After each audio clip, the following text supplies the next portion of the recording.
Welcome once again to The Agents Angle, the show that seeks out all aspects of the football agents industry and the effect it has on football as a whole. I'm Jonathan Booker. And I'm Peter Paleologus.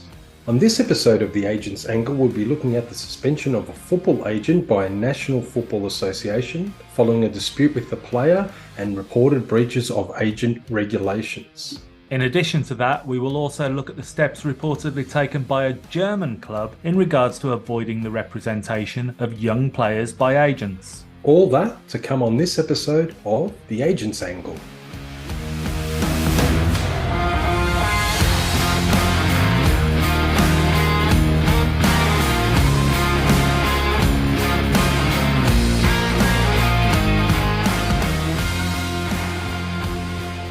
We're in the first month of the FIFA football agent regulation implementation, but also we've seen that there's been agent-themed conferences come up in Rome recently. Also the AIAF, the Football Lawyers Conference in Bordeaux, and next month in Wembley Stadium in London, the European Football Agents Association are running a conference on agents. I think that's the 8th of November. But before we start, there is something we only decided this morning that we wanted to bring to everyone's attention, as it is important. And in bringing attention to it earlier, hopefully we can help someone avoid being scammed. And this involves scams that seem to be doing the rounds with the issuing of fake agent licenses. Such things are nothing new, as we had people promising fake licenses pre-2015. But with the new FFAR system, it does seem to be a bit more robust in helping people avoid such scams. The only fee you should be paying if you are paying for a FIFA agent's license is via the FIFA agent platform, and it is $600. No more, no less. If you can pay on a credit card, that's all well and good, as this will offer additional protection for some. Certainly don't wire or entertain anyone with a Gmail address or similar claiming to be FIFA or has some ties to FIFA. Most importantly, you got to work hard, sit the exam and get your license legitimately. If you think one of the many agent exam courses available will help you, invest in it, whether relatively cheap or one of the more expensive ones. But if anyone promises you a pass or a license, turn around and walk away. I appreciate some people are pretty desperate to get their hands on a new FIFA agent license, whether they've failed one or both of the exams or want to cheat the system. But what I would say to anybody tempted to facilitate one of these scams and try to purchase a FIFA agent's license, don't do it. Just don't. Yes, it damages the industry, but also it is a legitimate reason for FIFA, a National Football Association, or another sports governing body to block you or revoke any license status in the future. Also, you simply won't show up on the FIFA agent register anyway, unless you pay someone to hack the FIFA agent platform or coerce someone at FIFA to add you, which is highly unlikely with the people in that department on Luis's watch. Luis being the head of the agents section in FIFA, and I mimic your thoughts. Everything should be done legitimately through the FIFA portal, proper exam, and no shortcuts. That's the way it's done, and that's what it's all about. The spirit and philosophy of the new licensing regime is about transparency, compliance, and enforcement. And that actually leads to our first article. It's entitled, "They were quite clear. Player on agents trying to force him to join Bournemouth from the English Premier League resulted in a split." It's an article by Naveen Ulal from the 10th of October 2023, and it relates to a player by the name of Hugo Larsson, who revealed he had to fight his agent to turn down AFC Bournemouth earlier this year. Hugo is a midfielder from Malmo's youth system. Malmo are a club who do create a lot of players over the years. I think Ibrahimovic came from that club. In this article, Hugo, who's I think 19 years old, stated that his former agent tried to force him to accept a move to Bournemouth. Now, Aftonbladet, which is one of the Swedish leading newspapers, it does also report on sport, mentioned that Larsson, or Hugo I should say, reported his former agent to the Swedish FA's disciplinary committee for several violations. This article sort of reflects the view of the player, and that he didn't want to go to Bournemouth. He didn't think he was ready for it, and he didn't want to be pushed by his agents to take that deal. Post that pressure, Larsson changed agents and subsequently he joined the Bundesliga, Eintracht Frankfurt, and Malmo, his club, received a club record fees. I think there's so many different facets to this story, Peter, and a lot to reflect on. Not only the potential breaches of agent regulations and those sanctions imposed on the agents in question by the Swedish football authorities, but I think there's still a lot of information that isn't disclosed, as it seems investigations may still be ongoing, whether it be allegations against the agent or indeed other parties, including clubs. There's far more to consider than what the original article and the alleged pressuring of the player over a move to Bournemouth in the English Premier League. Yeah, I want to mention the fact that players, and I know you're in England and I'm in Australia, and we have our agent-principal relationship, which also applies in law, is the agent has to follow the instructions of the principal, who's in this case the player. So in terms of agency generally, and who makes the final decision in terms of a transfer, as in this case, it always rests with the player themselves. The two teams can always agree on the financial aspects of a transfer, but it's only the player and not the agent or the teams who can decide whether to move or not. Absolutely. And it goes beyond that. You've got the agent-principal relationship, but you've also got the element in the regulations that an agent can't exercise influence over making someone make the move. So it's covered both sides, really, both within football regulations and legislation. But the first thing that strikes me is that this is a charge brought by the Swedish FA based on the regulations in Sweden, pre-FFAR. So my initial questions, and maybe questions that others are asking, and with you being a lawyer and also FIFA pro bono, if I am not mistaken, this is a disciplinary matter that seems to have been motivated by a dispute between the parties, but it's not the actual dispute between the parties. This is a regulatory matter, a disciplinary matter. That's correct. This is very much a disciplinary matter against the agent after the Swedish FA received a complaint from the player. Now, the agent allegedly committed several violations, and some of those related to the player being under 18. He was only 19 when this happened, but obviously representation may have started when he was a minor, under 18. And this agent did not have the right accreditation for minors for Sweden. The agent argued, and this is in a subsequent article, that they did not receive any commission. They worked for free during the time the player was a minor. However, the disciplinary committee of the Swedish FA found that there was no standard agreement between the player and the agent, which they found as one of the violations of the Swedish rules. Also, that the agent also mentioned they had maybe a mandate or something from the club to negotiate an extension of this player's contract. And the player, in his evidence, from what I can tell from the article, never recalled that the agent told him that they had some authority from the club. So taking all this into account, it became a disciplinary matter based on the alleged conduct of the agent. And of course, when it starts to involve minors, there's different facets and different regulations and different layers to come into those regulations and those considerations. But another part for me, it seems that the Swedish authorities are holding this back, well, at least at the moment, from forwarding it to FIFA. So I have two questions here. Is this in their gift to do so, to hold this back? I would have thought it wasn't. And the second part is, what could be the reasons why they're doing this? Is it because we're looking at sanctions being levied under RWWI regulations, and now we're in an age of FFAR regulations? I think the regulation working with intermediate versus the current FFAR regulation is a key issue why this matter was not referred to FIFA, because it could be. There's an international dimension, the actual agent who the misconduct's alleged against. However, I think it came down to maybe the evidence, the version of events. Maybe the Swedish FA wasn't sure it had all the requirements for it to be an international disciplinary matter and hand that over to FIFA. And also we had the layer of uncertainty whether intermediaries are different to now what are football agents under FIFA. Also, maybe the assessment of the Swedish FA had some gaps. Therefore, on the balance maybe of probabilities, the Swedish FA had made a decision that the agent was punished enough. I know this agent had a track record of doing a lot of deals in Sweden. That would have been taken into account, and maybe looked at the prior record and said that should suffice. We're just looking at a national suspension for this agent.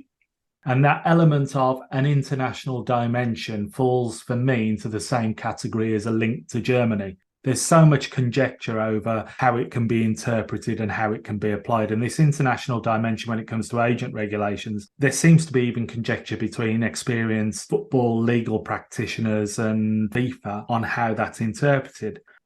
Now, the agent in question on this, I believe, is now registered on the FIFA agent platform under FFAR, although they're seemingly suspended in Sweden.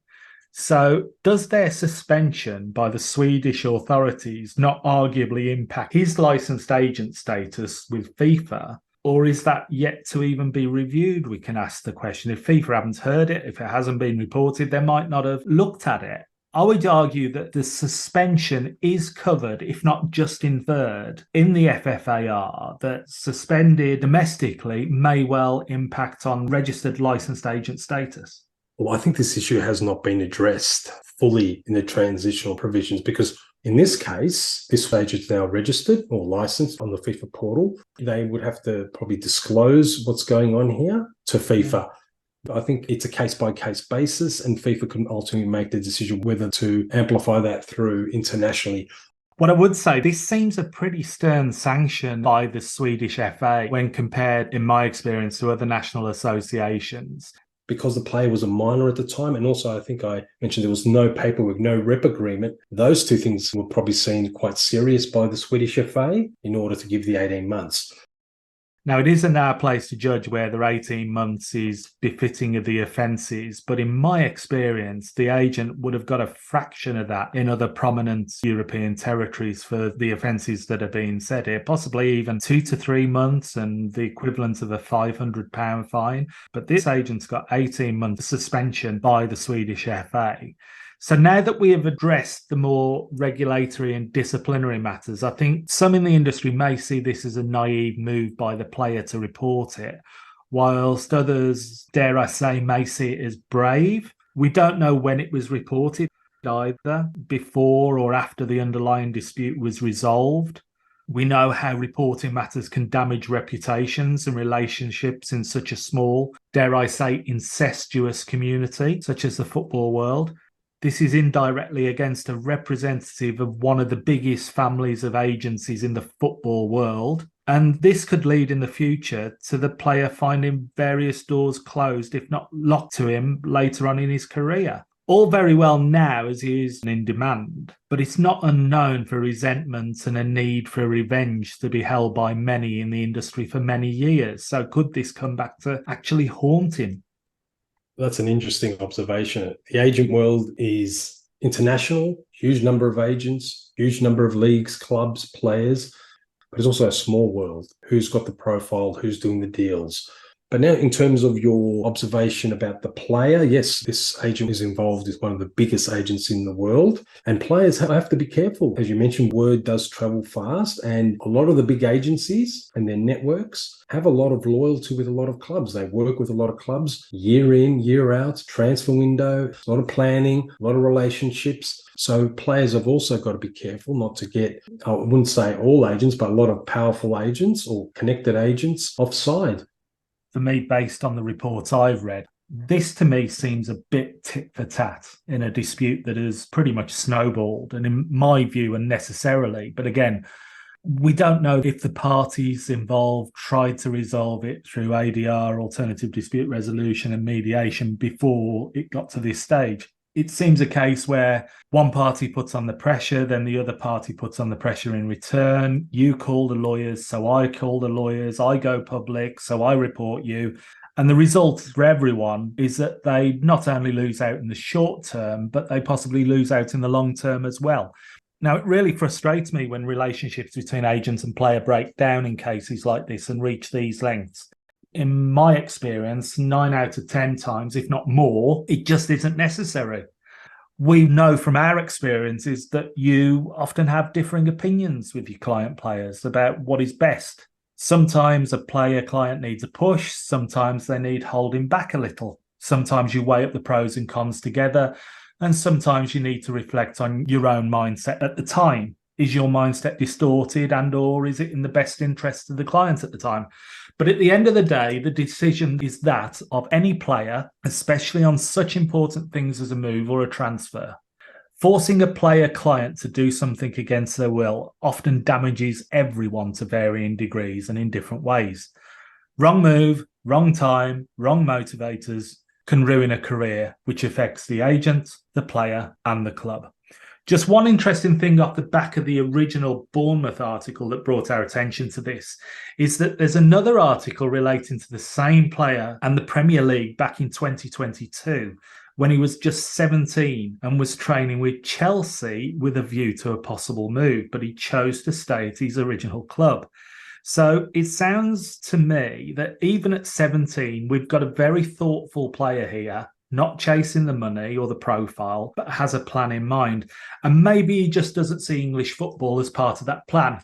And that's his choice. Just as many English players may not see the Bundesliga or the Allsvenskan League as part of their plan. I think it may have been 2021, Chelsea when he was 17, because... I lose track, Peter. I blame FFAR. Okay.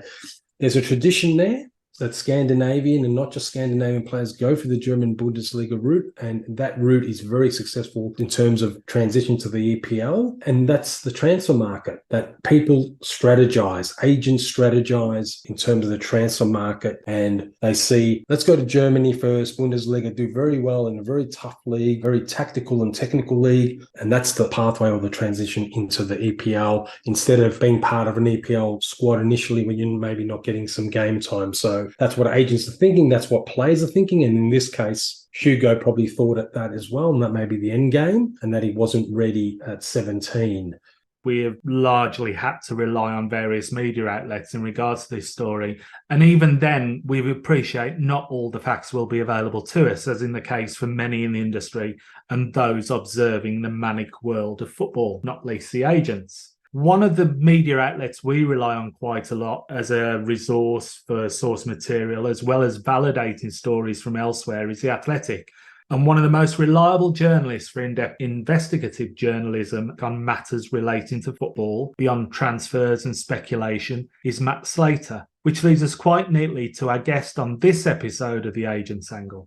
So at this point, I would like to welcome to the Agent's Angle Matt Slater, who is a senior football news reporter for The Athletic, which for me is probably one of the most reliable sources for football news and aspects relating to the football agents world. Before joining The Athletic, Matt spent 16 years with the BBC and then 3 years as chief sports reporter for the Press Association. Now, for those who are more interested in football gossip, transfer speculation, manager rants and scorelines, they may not be readily aware of Matt's work. He's covered stories from football finance to player data, club takeovers and club collapses, Saudi Arabia to Ukraine, FIFA to independent regulators, and of course a significant amount of work on agents. And for anyone who hasn't seen the BT Sport film on the Bosman story, Matt is a key contributor to probably be one of the biggest stories affecting the football world and the agents industry. He's also an ardent football fan, so isn't removed from fellow supporters, but we won't go into that topic at this time for certain reasons, but hopefully there is some light on the horizon. Matt, welcome to the Agent's Angle. Well, thanks for having me. You should be my agent, Jonathan. That was lovely. Yeah, but I'm capped at the moment, so that's probably a bit of a problem there. As hopefully I've highlighted there, Matt, your work goes way beyond what happens on the pitch for 90 minutes or even 105 minutes. Yeah, whatever we're up to these days. With stoppage time nowadays. Yeah. But much like what we try to do with this show is look beyond transfer speculation and big money deals. Now, investigative journalism is a significant aspect of your work. Could you share one experience or story from that reporting in the football world that had the greatest impact on you? That's a good question. Well, I've been doing it a while, so I'll do a recent one then because it's just fresh in the mind. Me and a colleague called Phil Buckingham have been working for about a year now, just keeping an eye on Scunthorpe United. So at The Athletic, obviously we do follow the really, really big stuff, but we do have a big staff and we have, I think, a bit more time and a bit more focus, because it is very, very focused on football, certainly the UK operation of The Athletic, to look further afield and deeper and further down the pyramid, where there's some amazing stories. And Scunthorpe United are just an example of that. Just for people that know nothing about Scunthorpe United, they're not a big team. They've been up and down the ladder. They've had some great players in the past, some great moments, but right now they're at a low. Pretty badly managed for a few years. They've lost a lot of money and they've fallen through the divisions. They're in the 6th tier of English football. They got relegated last season and there's been a change of ownership. But we were looking at the club anyway, because they had previously been well run and they got as high as the 2nd tier, the Championship, and they'd lost a lot of money. And the previous owner was quite an interesting guy in that he had lost a lot of money, was running out of cash, and that accelerated the decline of his football club.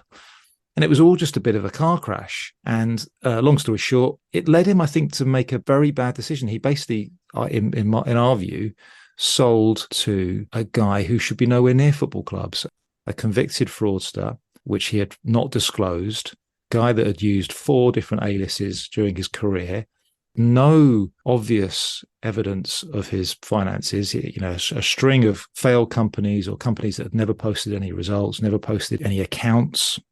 And he bought Scunthorpe for peanuts. The key part of the deal was the ground, as is so often is the case, the property, the land assets. And that deal collapsed. He got control of the club, poured money onto the pitch, got the fans on side, got them winning again, but stopped paying bills.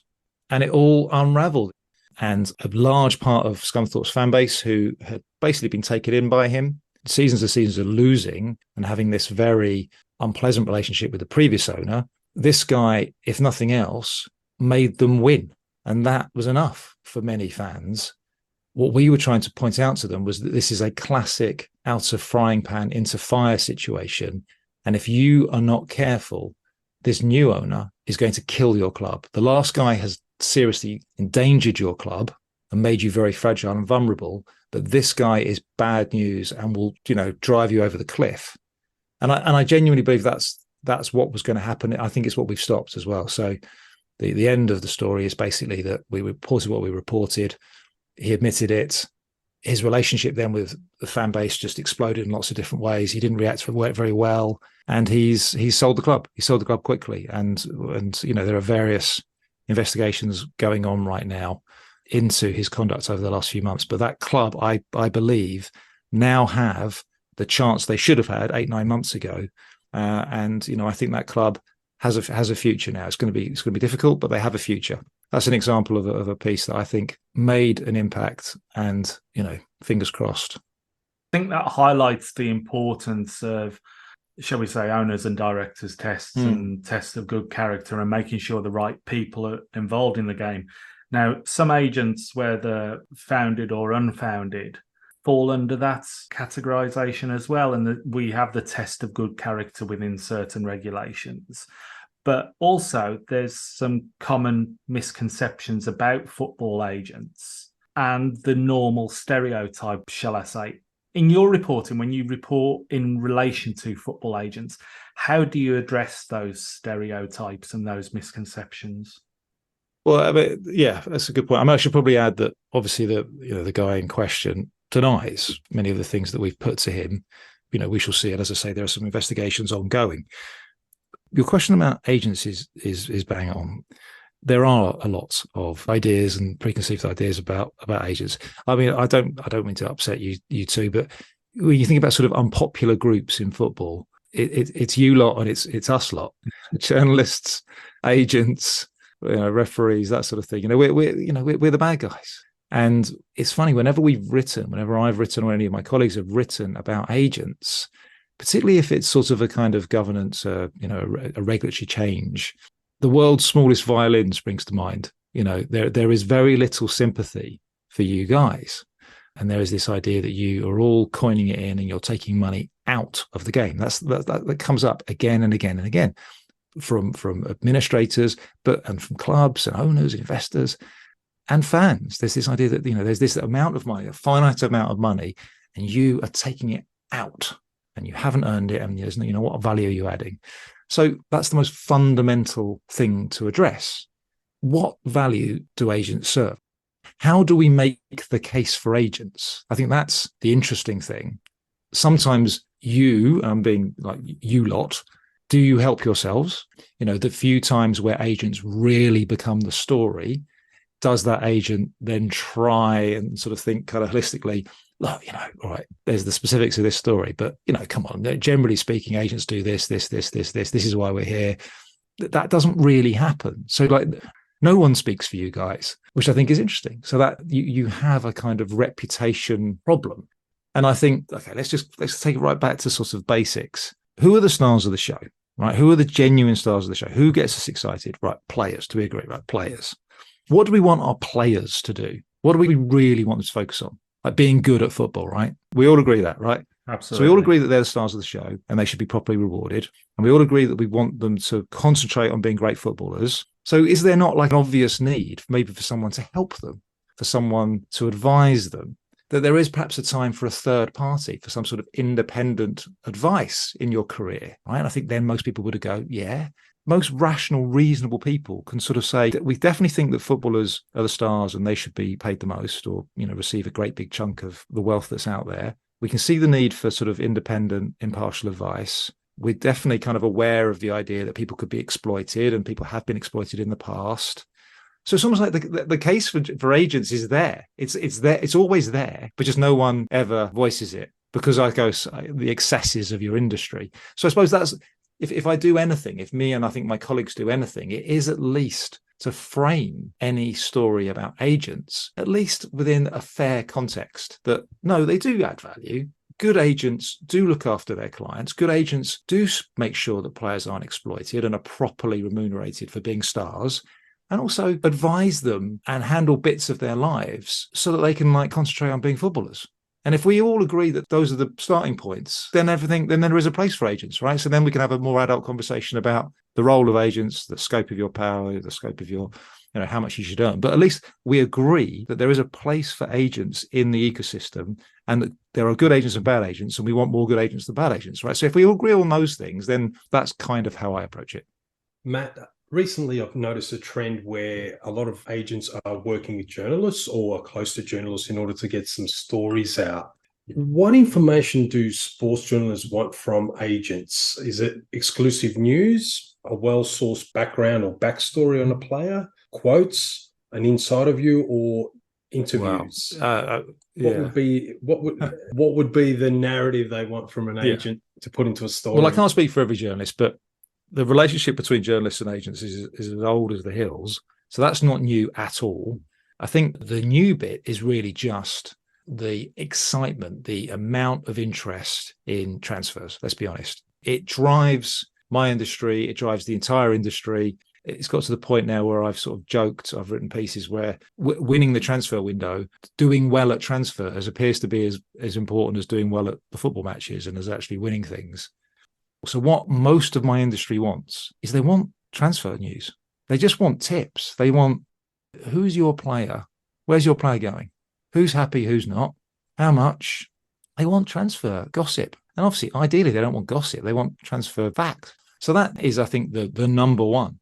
Everything else would be quite a distant second or third. I mean, I don't really do that. So if I'm talking to agents, it tends to be about this sort of drier story. So I would like people to go on the record and explain to me why the FIFA regulations are fair or not fair, how they can be improved. I might want someone to explain to me contract lengths or the tax status. So I will want an interview. I want expert insight. But what I do is not typical. Most football journalists want transfer insight. They want those little nuggets. You don't have to go on the record. Of course you don't, because if you do, you'll get in trouble and you'll be frozen out and you won't get those stories again. So different journalists have a different set of demands. I'm doing different stories and I want you guys to go on the record and provide expert insight into your industry. Most of my colleagues just want you to tell us gossip. Many top football agencies now have PR or marketing sections. There's a growing trend now with a lot of the football agencies. They use social media or media releases on their player deals, as you mentioned, transfer deals to boost the profile of their clients, but also the profile of the agency. In terms of your research, do you look at those media releases or the social media of agents and agencies in order to prepare stories? Is that part what you follow, or is it more about the player, and then you find out who their agent is in terms of following up facts on your research? A little bit. Look, it's, you know, a time and a place for that kind of thing. Like I say, I don't do the sort of bog standard agent story, which would be around transfers. You know, I've done a little bit in the past, but I now work for a company where we've got some of the best in the business at it. So I have no need to do it whatsoever. And I think those people do that. You know, if that's your speciality, you got to be across everything. You know, you got to be across social media, what agents are tweeting, who they're following. And some of it is really, what's it, dark arts. It's not dark arts at all. Have they stopped following people on Instagram? That's the number of times that can be a clue as to what's going on. Or players changing representation. You can often sort of see some changes on their social media. So yeah, that's useful. And you're right. As your industry has consolidated and got bigger, the amount of money that's involved, the number of stories, the amount of scrutiny on your industry, just like any other industry, yes, suddenly you require PR help as well. So that's definitely something we've noticed. And these big agencies, we might get onto it. I mean, it just seems like one of the trends in your industry, this consolidation trend. We're talking about big business now. We're talking about big multinational cross-border conglomerates. Having someone to pick up the phone or deal with journalists if there's something that's been written that they don't like. You know, agents are busy too, and maybe an agent might be an amazing agent, but might not be brilliant at dealing with the media. Yeah, get some professional advice there. I mean, that's, you know, your players. I'm doing like quote things now as well. So your players in the industry. So you need expert advice as well. You mentioned transfers, and obviously everyone's interested in transfers, the fans, the journalists. Sports outlets or papers on websites like The Athletic, The Guardian football section, Corriere dello Sport in Italy, France Football in France, I'll even go to Latin America or Lea in Argentina, are fascinated about player transfers and the agents involved.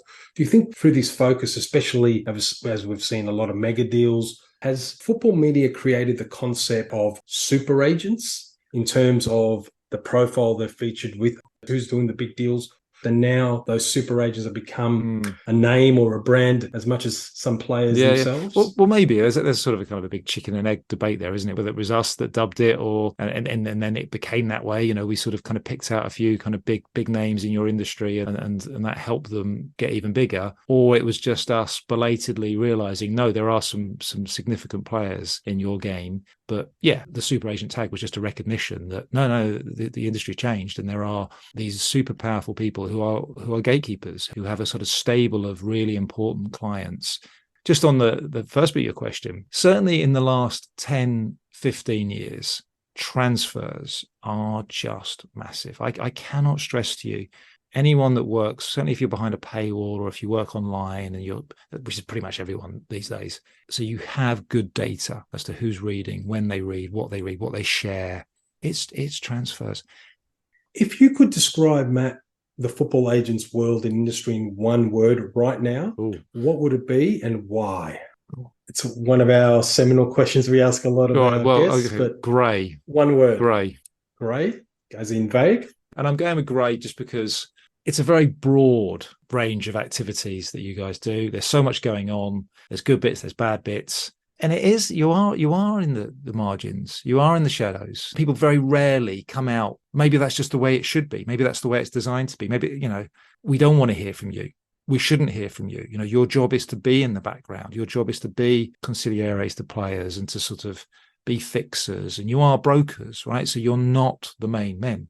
I think it's safe to say, Matt, the industry has made me right. Well, there you go. Over the years, and it's made a lot of people grey. We've had several guests on who've spoken about this representative voice for agents, and I think it's a common thread that runs through it all. And hopefully we might see change at some point in the future, but that's a fingers crossed thing.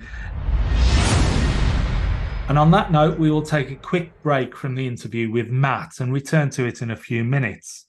It was interesting to hear him use the term grey to describe the agents industry, as we have heard from several guests the term fractured or fragmented on that same question. But one of the core aspects of the fragmentation and the greyness of the agents world at the moment is summed up currently by the different implementations of FFAR, both internationally and nationally. And as the NFAR from various national football associations start to emerge, I know Peter has some more updates. I like my NFAR, National Football Agent Regulations, probably about 20, 25 that out there. Some of them are in English, some of them you've got to translate. Today, I'm going to give some noticeable elements of national football age and regulations from 3 national football associations. Mexico, which I know, Jonathan, you're a big fan of Mexican football. Both of us are. Poland, and FIFA's home, Switzerland.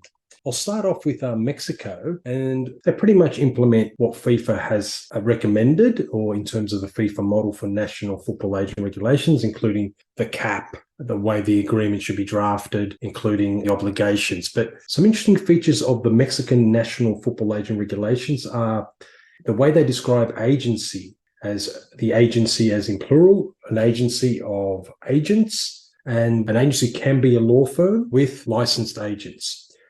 I've seen quite a few of the national football age and regulations that football agents may not engage in conversations between parties in terms of trying to have that party terminate a contract prematurely. Now, that's also in the FIFA regulations, but the interesting thing about the Mexican regulations, they actually talk about statements to the media, whether by the player, but more importantly by the agent, in order to try to induce a move or get a move for a player who's contracted.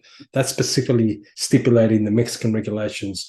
We know that a lot of agents possibly do that, and that's interesting in terms of Mexico highlighting that. There's some good guidance in the Mexican regulations of what needs to be uploaded. We hear a lot of agents, and I've spoken to a lot of agents who are now on the portal who are licensed, and they don't know, besides obviously their agreements with their client, being a coach or a player, what to put on the platform. The Mexican national football age and regulations have very good guidance. And they mention, they call it the Director of Affiliation and Registration to the Mexican Football Federation, the representation contract or any agreement or termination of it. Any contract that is not a representation contract, that includes other services, for example, endorsement, marketing, sponsorship, scouting. Any mandates they have or collaboration agreement, and any agreement in terms of sharing income or benefits for any of their representative services, which is quite interesting. But also, and I know that you're a mediator as well, Jonathan, any conciliation agreement reached with a client or another football agent. Conciliation is a little bit different to mediation, but it's close enough. So very definitive there, the Mexicans. I'll quickly move on to Poland. Poland has just a few different nuances in their regulations. If you're going to do business in Poland, they accept your FIFA license from wherever you've obtained it. However, if you're going to operate deals in Poland, you have to create a national account on their own platform and provide all the requisite information and statements. So just because you're registered and you're uploading documents on the FIFA agents portal, in terms of any deals in Poland, you need to create a separate account on there and upload those documents. And the other interesting elements in their regulations are that the Polish FA has directed that it will assist FIFA in investigating any potential non-compliance, especially in terms of eligibility of agents to operate in Poland. So they're very firm on that. And I'll finish up with Switzerland, the home of FIFA. Now, Switzerland, you can have the FIFA license. However, to operate in Switzerland, you also need local licenses. Football agents who operate in Switzerland must also hold the corresponding canton's license relating to recruitment, a canton, which is, I would say, like a state or county within Switzerland, and also a national license where they can work cross-border. So there's a couple of licenses that you have to actually get before you can operate there. Also, a very interesting one about the cap. We know that anything over $200,000 salary, if you're representing a player, an individual on an individual employment contract, and that deal is worth 200,000 USD or its equivalent, you're entitled to 3% under the FIFA agent regs. Well, according to Swiss law, the AVG, they call it, they have a limit of 5% on a first gross annual salary. So if you put a player first time in Switzerland and it's over 200,000 USD, normally as an international agent, you'll be entitled to 3% or a Swiss agent. So you can get the other 2%, get the 3% up in the first year, and then you can get the extra 2% in the second year. So actually it's 5% in Switzerland. Very, very interesting. And finally, I want to mention in terms of remuneration itself, there's a good definition in Switzerland about the remuneration. It talks about financial compensation for employment. It's obviously the negotiated employment contract, which is the base salary. sign-on fee, and any payables in certain conditions, conditional payments, in other words, like a loyalty bonus or performance bonus. However, also in terms of the gross financial compensation, Switzerland also recognises that any vehicle package, accommodation, or even telephony services, internet, or a phone or a computer given to a player are also considered as calculation of the gross financial compensation. So when I talk about gross financial compensation, I'm talking about what's the salary and the add-ons. So is it under 200,000 or over? As part of that, it's not just the money you make as a wage or the bonuses, but also the vehicle, the accommodation, and telephone services that are given to you by the club as a package. That is the gross amount that the cap applies. So very complicated, but quite interesting. Now we'll go back into the interview with Matt Slater. The Bosman decision was a seminal event in football, and of course it affected the agents' world because it opened up the transfer market. As I mentioned in the intro, the Bosman film on BT Sport was great. Now, that signified a monumental change in football. What do you think has been the biggest story from an agent perspective so far? And do you envisage anything in the future? Well, I do think that Bosman ruling, I mean, for fans that are sort of relatively young, they won't get it. They won't get how monumental it was. But it really did change. It's a classic case of unintended consequences as well. No one could have foreseen, certainly the legal team, certainly John Mark Bosman himself, could never have foreseen what would happen. It took 2 or 3 years. It went through the courts, went all the way to the highest court in Europe, and not only did that change, so we got the Bosman. You end of a contract, you can go for a free transfer. Your previous employer is owed nothing. But also, as a consequence of that rule, it changed the restrictions on the number of foreign players you could have, because that was an absolute key part of the football landscape then. And this was an application of EU law, nationality-based restrictions. So once you change that, though, once you change those two things at the same time, free agency, end of a contract, you can go. Right? Oh, that's interesting. A big shift towards play power, a big shift towards in the contractual relationships between players and clubs. And at the same time, no, you don't have to have only 4 foreigners or 5 foreigners or whatever it is. You could have as many as you like. Boom. The two things at once, it just suddenly big shift towards big TV market leagues, because that's where the power, the money, they could now use their money to hoover up talent. And that restriction on the number of foreigners you could use was a sort of break. It enabled medium-sized and smaller markets to compete. Without that safety net, the explosion of the big 5 leagues, in particular the English league, and then giving players a lot more contractual freedom was like rocket fuel to that. Bosman just unleashed these kind of market forces that totally changed European football. And you can look at Bosman and you can track it all the way through to things like the European Super League and just the dominance of the Premier League now. So that's the biggest story. That's the biggest story of my lifetime in professional football. And of course, it's a massive story for agents, because agents, profited off that, fueled it. The rise of the super agent, just the rise in wages and transfer fees. So much of it can be traced back to Bosman. So it's unequivocal. You put me on the spot. I can't really think of what would be second or the third most important. I guess it would be something like the reaction to some of that is what we're talking about with the whole FIFA regulations. It's taken a long time. FIFA has, chopped and changed about how it wants to deal with you guys and how it wants to regulate you. And it's now sort of almost decided again to try to regulate you and sort of curtail and curb some of those forces that were unleashed in the mid-90s by Bosman. Bosman changed everything.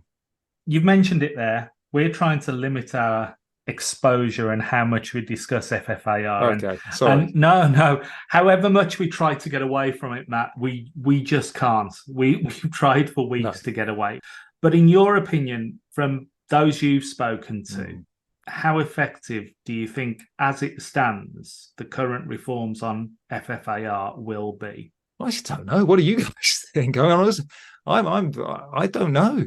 I mean, we don't know from one no, week to the next. but I completely understand, because I was at some of these sort of key moments, where Infantino, I think, was it 2017 when he did his first speech about, it was all off the back of the Pogba deal, wasn't it? That was a sort of a pivotal moment. The kind of 41 million, was it 41 million from that one deal? It did seem like this particularly egregious moment where almost everybody, probably apart from agents, was like, oh right, hold on, that's excessive.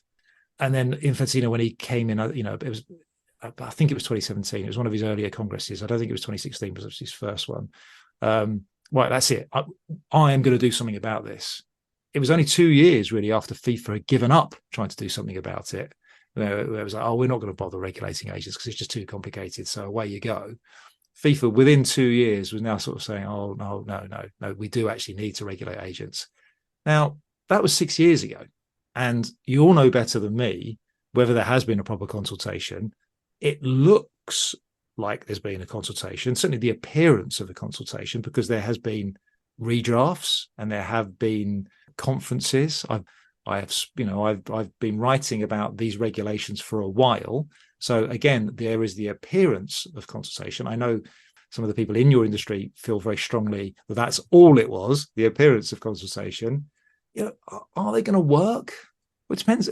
Nothing ever really works 100%, does it? In any sphere, it's the caps on how much you can earn, I think, are going to be the key. And if they do come in, if they are, the ECJ or whoever else looks at this, whatever court looks at it, eventually decides, no, that's fine, that is fine. And yes, the governing bodies can do that to you. It is a proportionate and a reasonable thing for them to do. Well, then it'd be the reaction. This is just human nature, right? Okay, fine. All right, you've imposed that regulation. So how are we going to get around it? What will be the unintended consequences, this restriction on how much you guys can earn? Will everyone just go, oh, right, okay, well, we just have to be a bit more creative then, aren't we? And will anything change? I just want to focus on the international business. Basically, agents now operate internationally with this new license. I think the exam was held in about 150 plus countries with various regulations and cultures in different parts of the world. Looking ahead, what do you foresee as the most significant trends or shifts in the football agent industry in the next few years? And how do you think this will affect the broader football ecosystem worldwide, taking into account, obviously, what's happening in Saudi Arabia as well, MLS? We're seeing a lot of movements in other countries. What do you foresee in terms of trends and shifts in the next few years? Well, you mentioned one, a big one, which is going to sort of, I think, impact anyone that works in the football industry. It's already doing it, but it's going to, I think, have an even bigger say going forward. It's just Saudi Arabia and the rise, their ambitions for sport, their ambitions for football in particular, the rise and development of that league. So that's one's going to have a big impact. And then as that league develops and becomes a more significant player, how you then deal with it from a financial fair play point of view, does financial fair play work if there are these big actors outside it that can have a skewing impact on it? And it doesn't have to be, conspiracy theory stuff. I mean, that the perception of that is there. But even just sort of inadvertently, even just sort of Saudi Arabia wanting to buy 5 players, that's going to have a big impact on European football teams. So that's something to kind of keep an eye on. So, Saudi Pro League, does it get past, if you like, the Chinese Super League stage and become a significant player going forward? Does it become a sort of genuine top 10 global league? And MLS as well. So just to keep an eye on those leagues that are outside the tent at the moment. I just want to pivot a little bit to women's football. Mm-hmm, mm-hmm. How do you perceive the role and influence of agents in the what we call burgeoning women's football industry? Obviously, here in Australia and New Zealand, we had the Women's World Cup and a very successful tournament, great profile, great advertisement for the sport, and just a really genuine, fantastic event, and just showcased all the talent that's out there in women's football. What unique challenges, opportunities do you think this presents in terms of women's football and the role and influence of agents in this space? Yeah, well, it's just a whole new industry, isn't it? It's a whole new sort of segment for you, for all of us, right? So it reminds me of, I used to write about other sports. I've been almost exclusively football for the last few years, but when I was at the BBC and the Press Association, I used to write about rugby, cricket, all sorts, right? And in those industries, there are agents, right? But there are fewer of them, and they tend to sort of earn a bit less. They certainly have less profile. I did cycling as well. There are cycling agents, but they don't do transfers in those sports. Not really. They wait for their contracts to finish, and then it's a much more, if you like, purer model, right? It is contract. Okay, I'm out. Where am I going to go next? And the agent then is very clearly working for the athlete, and the job is to sort of go off and find my client the best possible job I can find them, right? And that might be the best team, the best situation, the best pathway to becoming the player they want to be. In cycling, it could be the best place for me to win a race, because the key thing is to win races. That's what brings the money and the sponsors. In cricket or foot rugby, it could be, I wanted to go to Japan or France because that's where, there's bigger pay there. There's a World Cup coming. It's a good place to be. These are all the conversations I remember with agents in those sports at that time. It just seemed to be a lot more like agency, right? I'm actually providing a service to my client. Now, maybe women's football, where it is, as you say, a new industry, the sums of money are not quite as big yet. There's an opportunity here for sort of the football agency world to kind of reset a bit and just go back to sort of like old-fashioned consulting and agency. And I don't know, maybe I'm being a bit naive and optimistic there, and very quickly it will go exactly the same way as men's football. I don't know, but it does seem to me, you're right, it is a completely new opportunity. Not completely new, but it's an exciting new space. Progress is obvious. I suspect it's probably a slightly happier, cleaner place at the moment. Whether it stays that way, I don't know. Is there any article in The Athletic written by yourself or one of your colleagues focusing on agents and all player deals or transfer deals that our listeners should look out for? Well, so like I say, the transfer stuff is almost constant, but we're outside of a window for the main league we follow, the Premier League. So come the next window, if it's transfer stuff is your thing, then my colleague David Ornstein is one of the gurus. Another colleague of mine, Dan Sheldon, he's been writing an awful lot on the FIFA regulations and the furore over the exams and the mess and the nonsense of that. So Dan Sheldon has done like a series of good pieces on that.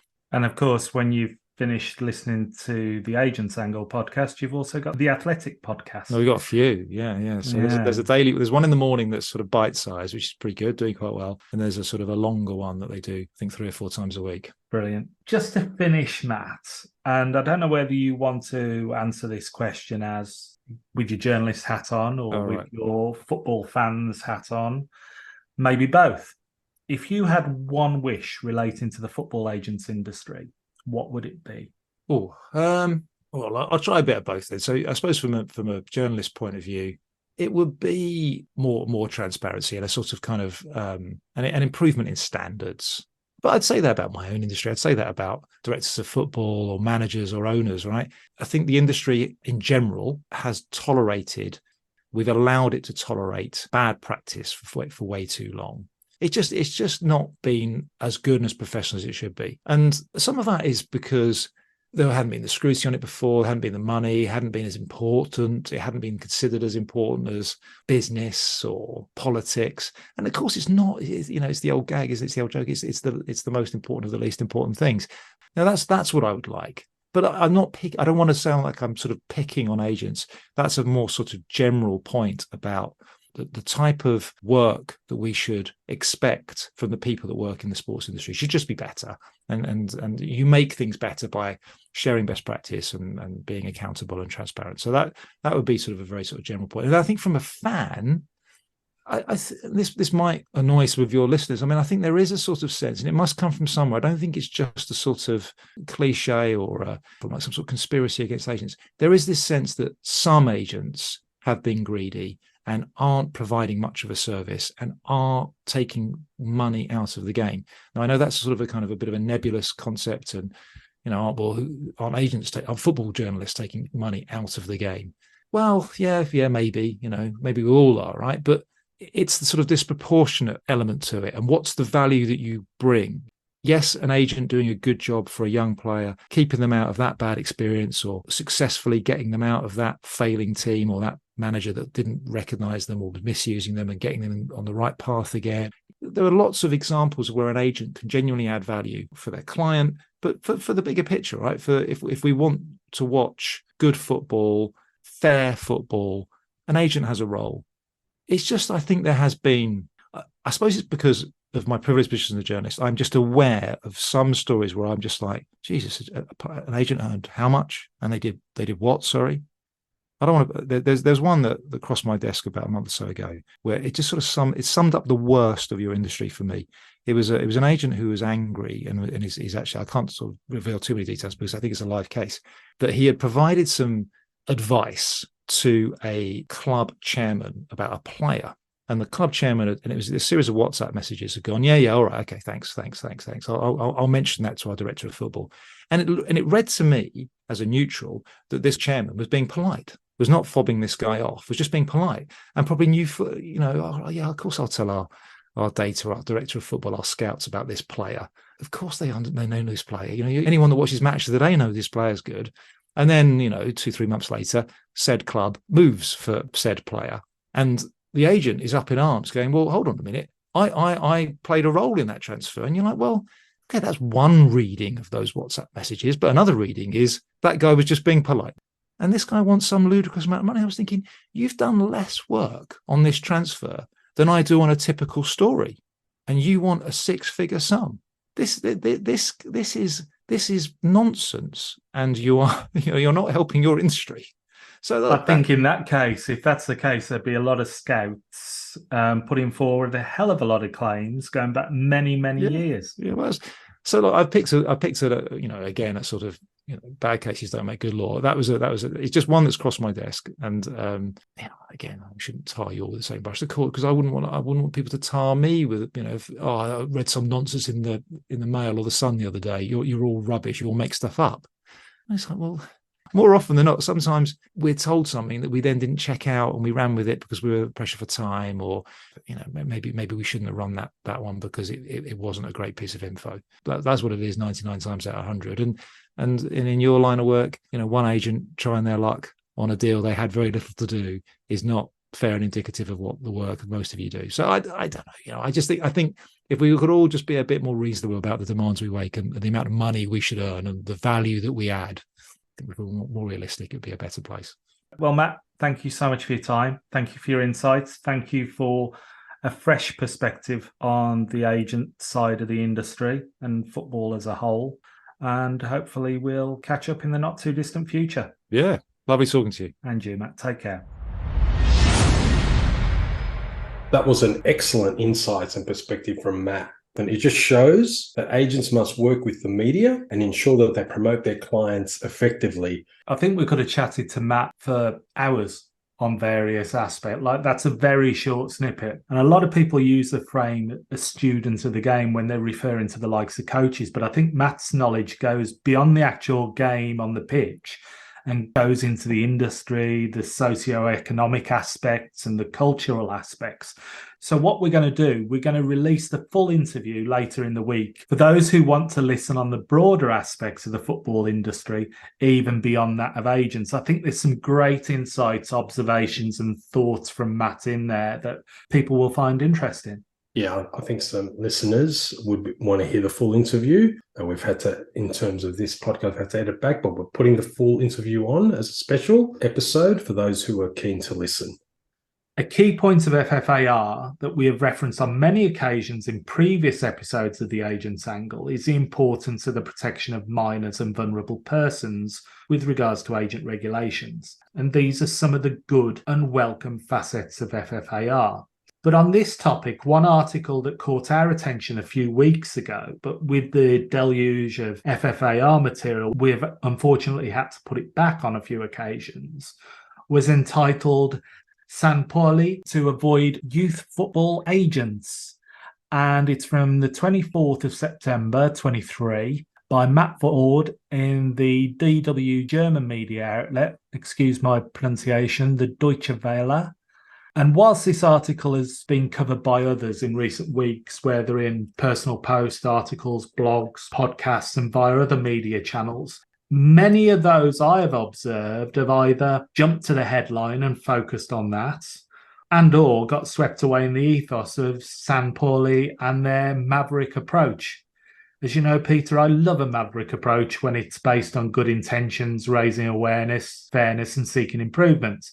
But a lot of this coverage has somewhat missed the point for me in many ways. And in all honesty, this article is somewhat inconclusive. It is. It's interesting, St. Pauli, a club in Hamburg, they've announced that they no longer deal with player agents and private agencies in their youth football section. This comes, I suppose, to light, as the article says, and it's a bit unclear that young players are under the spotlight and St. Pauli want to move away from commodification of youth football because they see that it's becoming like professional adult football with their youth players. And they no longer want to work with player agents in terms of giving those player agents who to move on, who not to. They want to actually focus on cultivating direct relationship with individual players, maybe mentoring, personal development, maybe even having more fun instead of just focus straight on the pathway where academies and maybe agents are focused on that professional pathway. The article does say that pathways are limited. As we know, in England, there's a lot of research of how many players are let go by academies. The same thing in Germany, where this article mentions that only 1 in 40 players in the under-19 Bundesliga are handed a professional contract. That's according to the German paper and figures quoted by Spiegel. However, this article is really about St. Pauli and a shift in philosophy in youth football, away from the commercialization, I said commodification earlier, commercialization of pathways and pressures of pathways that they see that agents and academies influence. Yeah, St. Pauli is an interesting club. It's got its own unique approach, and I recommend anybody having a look and understanding what the club's trying to do and what it's tried to do for many years. Now, I've reached out to the people referenced in this article, both at the club as well as the writer, but nothing back at this time. But as we've said, there's so many unanswered questions in reference to this article. That's if you actually take the time to look beyond the headline and that aura and much publicised ethos of the club in question. The first thing is, if the club are referencing a player under the age of 16, taking into account academic years for things like pro contracts and scholarships, I would say this is a non-story, as in many countries, as well as in FIFA regulations, it stipulates players under the age of 16 are not permitted to have agent representation anyway. And this has been the case for quite some time in many jurisdictions. There are some exceptions, which you referenced a couple of weeks ago, Peter. I think it was Croatia where you mentioned the minimum age of representation there under their new national football agent regulations.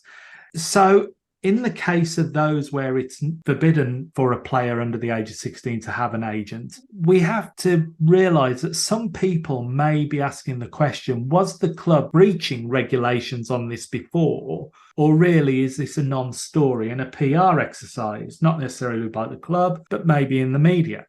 Next one is, does this preclude the player and their family seeking legal advice, which may involve a lawyer/agent? Many lawyers are agents. Many agents have a legal background if the player is seeking to join the club.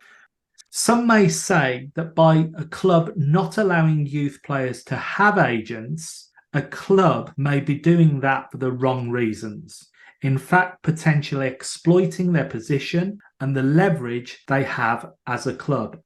Another one, will the club be extending this to agents acting on behalf of the club? Personally, I wouldn't be surprised if St. Pauli had a policy to not pay agent fees like other clubs do. I don't know it for a fact, but it may be the case given their club ethos and their approach. Yes, the club are making a stance here, but are they not also limiting their recruitment of the best youth players or even local players who might be youth players? Now, one for yourself and the lawyers out there, Peter. A player may be able to choose to represent themselves both under agent regulations past and present, and quite rightly so. But if I am not mistaken, in many instances, a club is not permitted to influence or make an offer to a player subject to who their representatives, their agents, are, or even whether they have representation. What will the club do if after signing with the club, the player then signs with an agent? I'm pretty sure they can't prohibit a player having an agent once signed. Again, that's one for the lawyers, but I don't think they can do that. And probably the most telling element at this time, as we know in Germany, currently there doesn't seem to be any football agent regulations as such, with the injunction in place and the link to Germany as declared by FIFA. And thus it reverts to national law and legislation. So is this a sign of things to come with clubs in Germany writing their own agent rules? I'm not saying it's good or bad if they do, but it has to be for the right reasons and not the wrong ones. So yes, an interesting article, a stance to be applauded if some elements are true, but also an incredibly subjective article with lots of unlisted variables. Definitely not one to take on face value based on the headline alone, or a desire and romantic utopia of what some may consider pure football. This is a very interesting article, as we mentioned. What you mentioned about lawyers and how they see this, I mean, clubs, in terms of the regulatory space right now, have to treat every agent transparently. They cannot influence agent selection or who the player chooses to have as an agent or not. Now, we know with youth football, it's a different type of area. In different countries, there's scholarships, there's academy contracts, there's the old training apprenticeships, there's training contracts. They're all traditions in youth football, and the offerings have been able to go as pro. Now, what St. Pauli are doing is very unique because there's been a huge expansion in interest of youth football, and agents are part of that. However, you also mentioned, and I agree, that agent regulation in Germany is in a state of flux. So St. Pauli's initiative, if the article is correct, is a very interesting move if there's a vacuum in regulation in order to be able to take a different position in relation to agents in Germany. Maybe they can if there is a vacuum in agent regulation and how players can deal with agents in Germany. It's also, I think, a philosophical, as I mentioned before.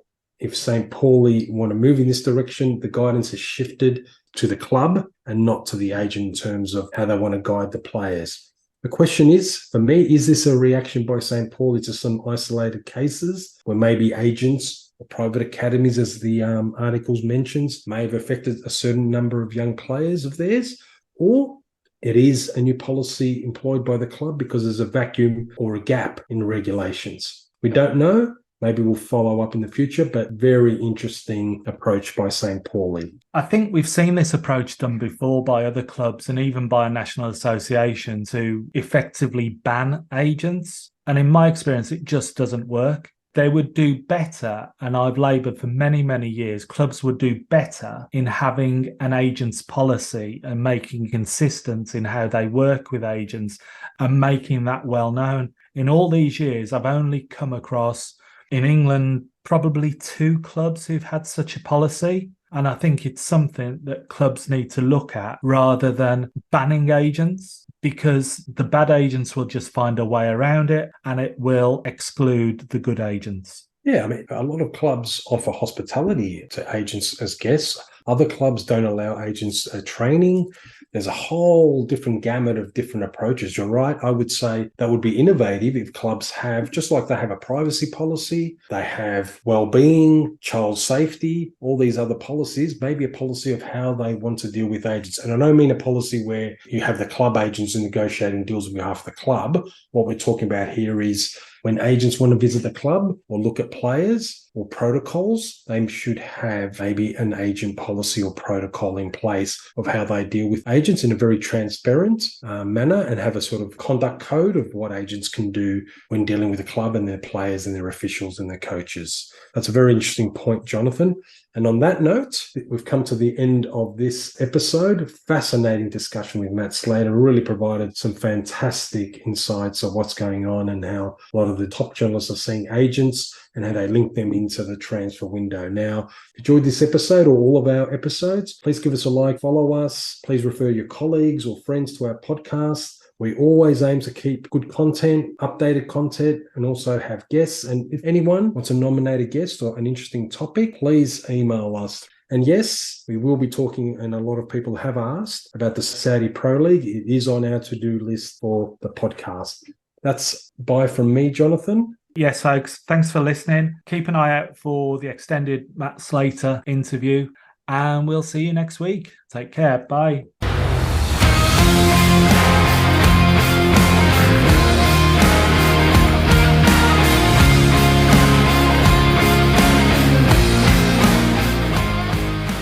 The purpose of the Agent's Angle podcast is to provide news, information and facilitate discussion on regulatory matters, policies, business trends and issues affecting football agents worldwide.